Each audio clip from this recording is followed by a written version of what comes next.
Hello and welcome to my non-alcoholic drinks review show thing.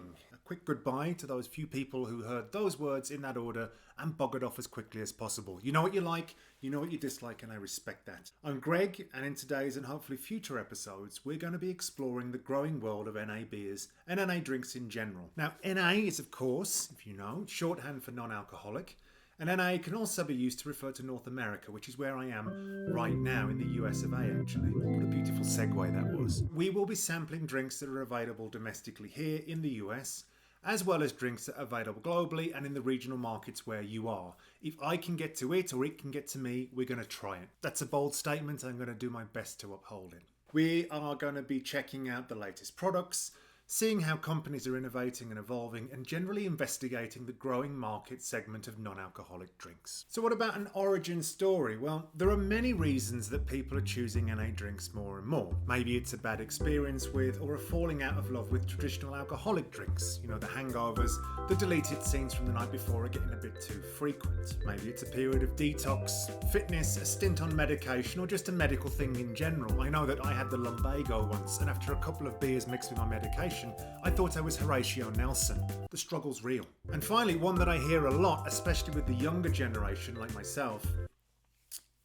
is that there are cameras literally everywhere. I'm speaking to one right now, and people just don't want to be tipsy, hammered, or shit-faced, do something incriminating, and then have it plastered all over the Instatox. And for me, it didn't take that long not drinking alcohol until I was bored shitless of drinking just fizzy water and milk. And that was where I discovered this ever-increasing world of non-alcoholic drinks. Drinks that actually tasted like beer, like IPAs, like wine. I loved it, and I've never really wanted to go back to the ones with alcohol in. It wasn't that many years ago that a non-alcoholic beer in a bar would get you just that, a beer, singular. Fast forward several years, and now there are a ton of options with new ones arriving on a shelf near you each week. Basically, if an alcoholic drink exists, there is probably somewhere a non-alcoholic equivalent. It might not be that great yet, but there probably is one, and someone somewhere is working on a better one that will be coming to you soon. And buying alcoholic and non-alcoholic drinks doesn't have to be an either-or thing. No one is stopping you from buying drinks with alcohol in and without alcohol in, putting them in the same fridge and then drinking them in a sequence that suits you. And that is one of the reasons that this sector is growing so much. People are diversifying a lot, and drinkers are throwing in the odd six-pack of NA here or there, the odd bottle of NA wine, and that's definitely contributing to the growth in this sector. So that brings us on to today's drink, and we are going to start with a stalwart from north of the border in Canada that is readily available here in the United States as well.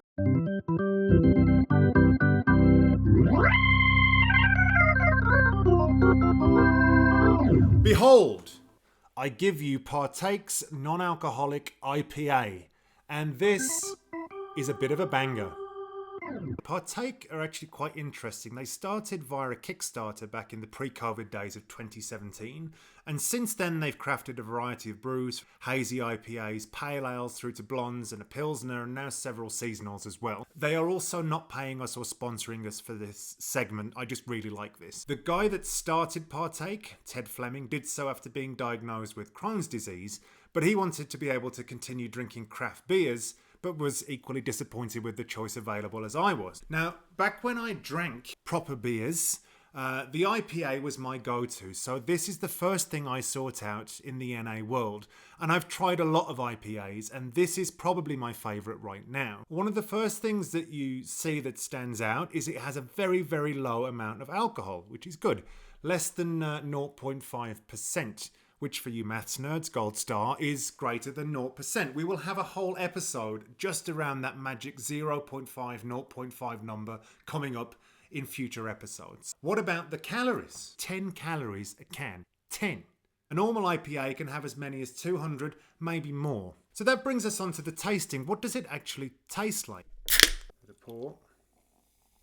Expert pouring, as you can see. We'll give that 6 hours to settle, and then we'll come back.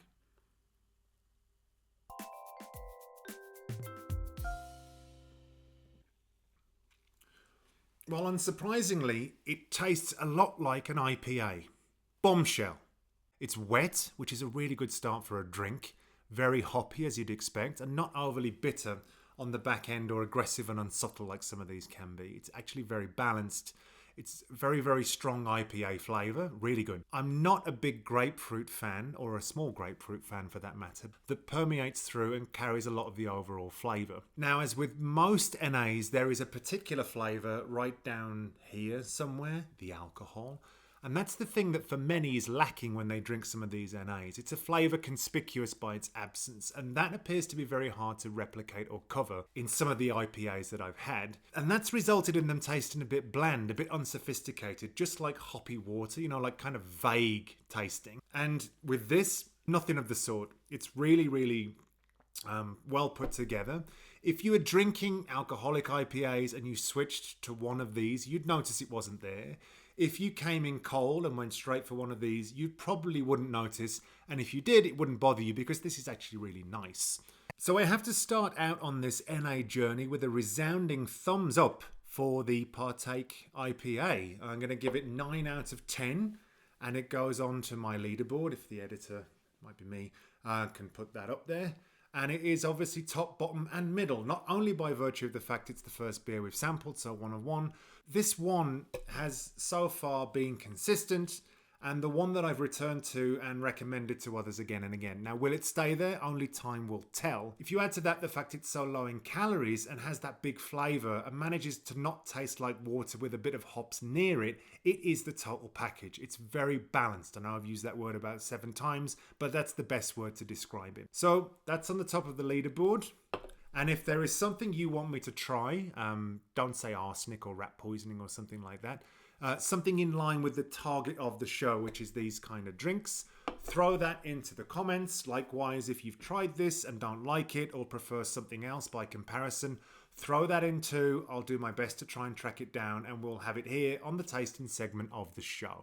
Now, what better way to finish today's episode than with a rap song that I've written to pay homage to this wonderful beverage? Or maybe not. Maybe a better way would be to say thank you, goodbye, and I'll catch you next time here on my non-alcoholic drinks review show thing. Have a good day. See you.